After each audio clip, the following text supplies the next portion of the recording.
Angina जो है वो आम फहम में इसको चेस्ट पेन कहते हैं। अगर किसी बंदे को चेस्ट पेन हो रही है, अगर वो घर पर है, तो उसको फौरी तौर पे ये सोचना चाहिए कि कहीं मुझे हार्ट की प्रॉब्लम तो नहीं हो रही।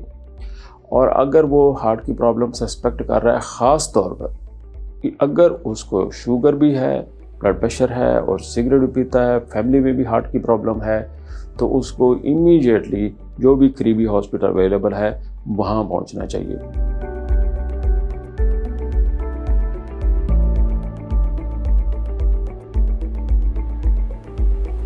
एंजाइना इज़ अ सिम्टम कि एक पेशेंट को चेस्ट डिस्कम्फर्ट होता है, घुटन महसूस होती है चेस्ट में, साथ पसीने आने लग जाते हैं, सांस रुकने की तकलीफ होती है एंड एक्सट्रीम वीकनेस महसूस करने लग जाता है।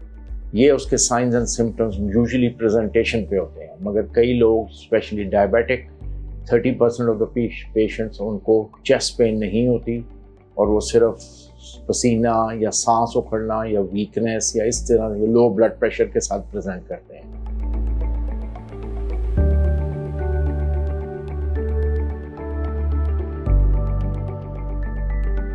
यूजुअल कॉजेज़ इसके ये होते हैं कि जो कुछ हैं मॉडिफाइबल कॉजेज़, कुछ हैं नॉन मॉडिफाइबल कॉजेज़। यानी कुछ चीज़ें हैं जैसे जेनेटिक फैमिली हिस्ट्री अगर स्ट्रॉन्ग हो तो उसको तो हम कुछ कर नहीं सकते। एंड मेल जेंडर, आदमी मर्द के अंदर ये चीज़ ज़्यादा होती है, इसको तो हम हेल्प नहीं कर सकते। मगर जो मॉडिफाइबल फैक्टर्स हैं जिनको हम कंट्रोल कर सकते हैं, उसमें हाई कोलेस्ट्रॉल, ओबेसिटी, डाइट का बहुत रोल है, एक्सरसाइज पेशेंट करता है कि नहीं, डायबिटिक है कि नहीं, या उसको और कोई कोमॉर्बिड कंडीशंस हैं कि नहीं, मतलब हाइपरटेंशन पहले से है कि नहीं, फैमिली हिस्ट्री कितनी स्ट्रॉन्ग है। ये सब चीज़ें फैक्टर्स हैं जो कि इस एंजाइना को कंट्रोल कर सकती हैं। पेशेंट अपनी डाइट का ख्याल रखे, एक्सरसाइज करे, वॉक करे, वेट को अपने कंट्रोल रखे, स्मोकिंग नहीं करनी is a very very important part. Cholesterol के ऊपर नज़र रखे, अगर ज़्यादा है तो उसकी दवाइयाँ खाया करे। एंड इस किस्म की चीज़ें हैं जिसको वो अपने कंट्रोल में रख सकता है, तो then they can do all right.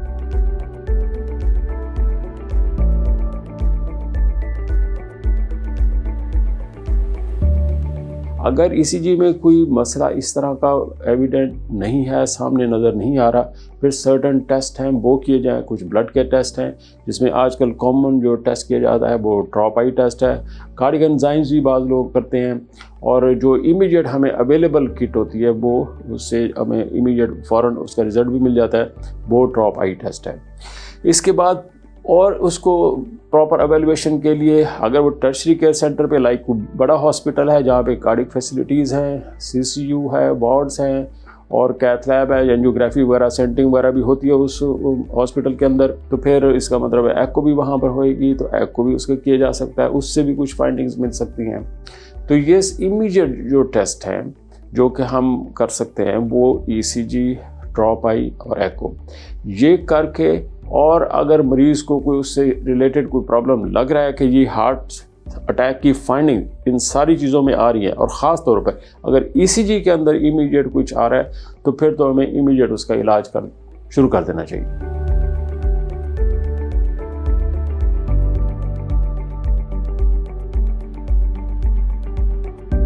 काफ़ी ऑप्शंस अब मौजूद हैं और उनके साथ इलाज से मरीज़ की तबीयत काफ़ी हद तक बेहतर हो सकती है। सबसे इम्पॉर्टेंट तरीका इलाज पेशेंट की लाइफस्टाइल मॉडिफिकेशन है। लाइफस्टाइल मॉडिफिकेशन से मुराद कि अपनी फ़िज़िकल एक्टिविटी को ज़्यादा करना, अपनी डाइट पे कंट्रोल करना, चर्बी चिकनाई वाली चीज़ों का कम इस्तेमाल करना और रेगुलर एक्सरसाइज को अपनी लाइफस्टाइल में डालना, स्ट्रेस का लेवल अपना कम करना, ये चीज़ें बहुत फ़ायदेमंद साबित हो सकती हैं। इनके साथ साथ हमें और ट्रीटमेंट ऑप्शंस जिस तरह के अद्वियात दवाइयाँ जो हैं वो खून पतला करने वाली दवाइयाँ, कोलेस्ट्रॉल लेवल कंट्रोल करने वाली दवाई, इसके अलावा मरीज़ ब्लड प्रेशर या शुगर का अगर मर्ज़ है जो कि दिल की शरियानों में तंगी का बायस बन सकते हैं, उनको कंट्रोल करने वाली दवाइयों का लेना बहुत ज़रूरी है।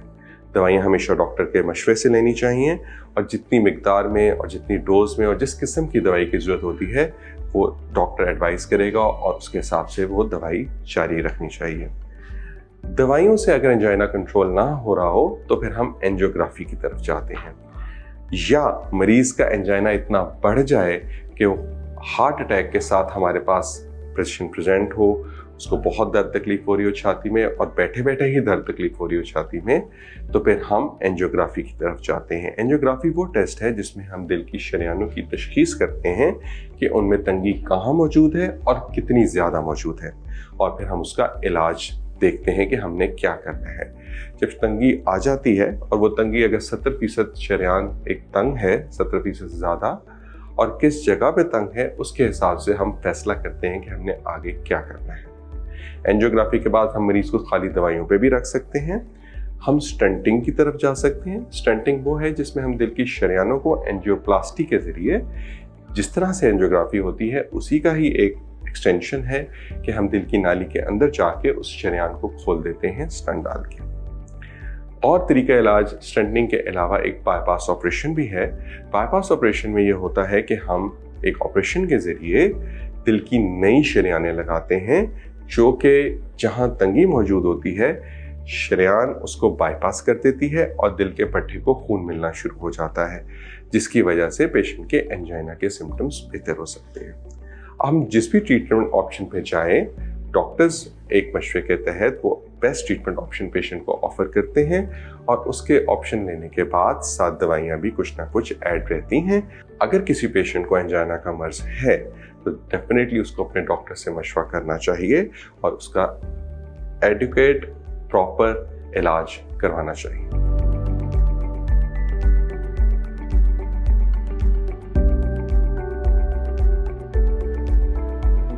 आप लोगों ने सुना होगा, कहते हैं कि परहेज़ इलाज से बेहतर है, prevention is better than cure.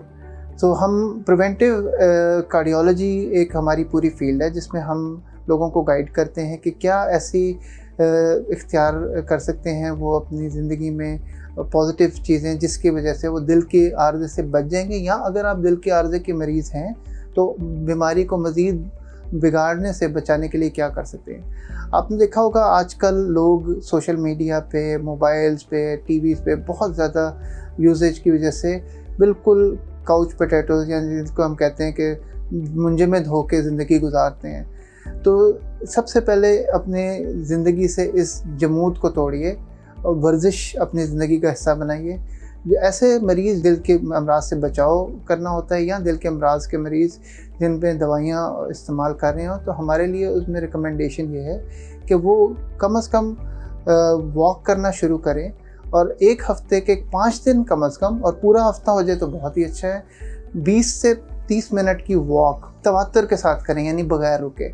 ये इस वॉक को, इस वर्जिश को आप किसी भी टाइम इख्तियार कर सकते हैं अपनी आसानी के हिसाब से। अमूमन कहा जाता है कि सुबह की सैर सबसे अच्छी है और इसमें कोई शुबा नहीं है, लेकिन अगर आपके पास सुबह वक्त नहीं है तो आप शाम को सैर करें, आप इस टाइम पे सैर करें जिस टाइम पे आपको है मुयस्सर है। इसी तरह तंबाकू नोशी से परहेज़ बहुत ज़रूरी है, क्योंकि सिगरेट नोशी से ना सिर्फ दिल बल्कि फेफड़ों के लिए भी जानलेवा साबित हो सकती है।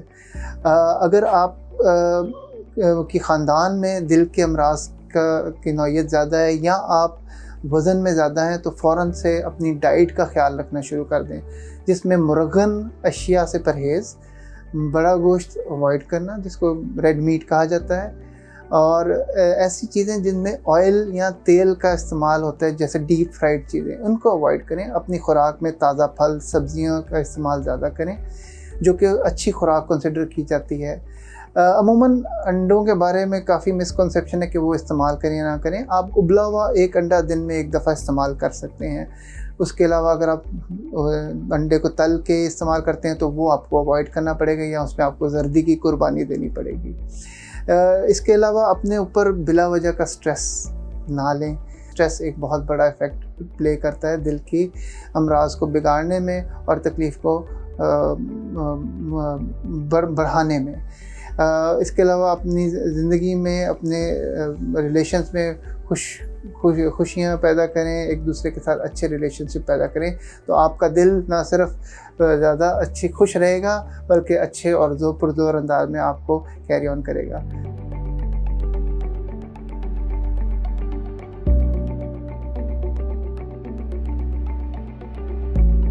एंजाइना को अगर ट्रीट ना किया जाए या उसको डायग्नोज प्रॉपरली टाइम पे ना किया जाए तो ये खुदा न खास्ता एक बहुत बड़ा हार्ट अटैक की सूरत अख्तियार कर सकता है। अगर उसको अटेंड ना किया जाए, प्रॉपरली उसकी इन्वेस्टिगेशंस ना की जाएँ, रिस्क फैक्टर्स कंट्रोल ना किए जाएँ, तो एक हार्ट अटैक हो सकता है। और हार्ट अटैक अगर एक दफ़ा हो जाए तो वो एक इमरजेंसी डेवलप हो जाती है। तो basically angina is a first sign, जो एक वार्निंग साइन है आपके लिए कि आपको चेस्ट में डिस्कम्फर्ट होती है, चलने से सांस चढ़ता है अनयूजुअली ज़्यादा और पसीने आ जाते हैं चेस्ट पेन के साथ। और एक टैबलेट होती है, उसका नाम होता है एंजासिड, अगर वो ज़ुबान के नीचे रख लें और उस चेस्ट पेन का रिलीव हो जाता है तो that is also another confirmatory sign के इस पेशेंट को एंजाइना हो रहा है। तो इन चीज़ों के साथ एहतियात अगर की जाए, रिस्क फैक्टर्स जैसे मैंने कहा कंट्रोल किए जाएँ, पेशेंट टाइमली एक डॉक्टर को दिखा ले, अपने टेस्ट करवा ले, तो एक बिग हार्ट अटैक या बिग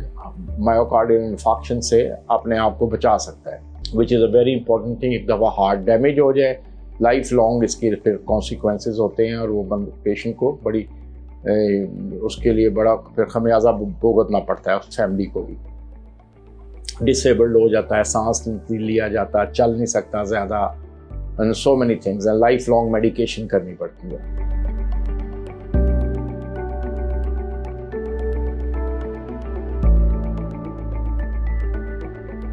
एंजाइना एक सिम्टम है जिसके टिप ऑफ द आइसबर्ग, उसके नीचे क्या क्या प्रॉब्लम्स हैं, क्या इश्यूज हैं, वो सारे हमें एड्रेस करने चाहिए। एक अच्छे प्रोफेशनल के साथ कंसल्ट करना चाहिए और इट्स ए प्रिवेंटेबल थिंग जिसके हम एक मेजर हार्ट अटैक से बच सकते हैं। और इसके रिस्क फैक्टर्स कंट्रोल करना, पेशेंट की काउंसलिंग बहुत ज़रूरी है और पेशेंट को अंडरस्टैंड करना चाहिए कि ये एक पहला सिम्टम है और अगर वो उसको कंट्रोल नहीं करेगा तो he can and up in a disaster, वो एक प्रॉब्लम में, बहुत बड़ी प्रॉब्लम में फंस सकता है।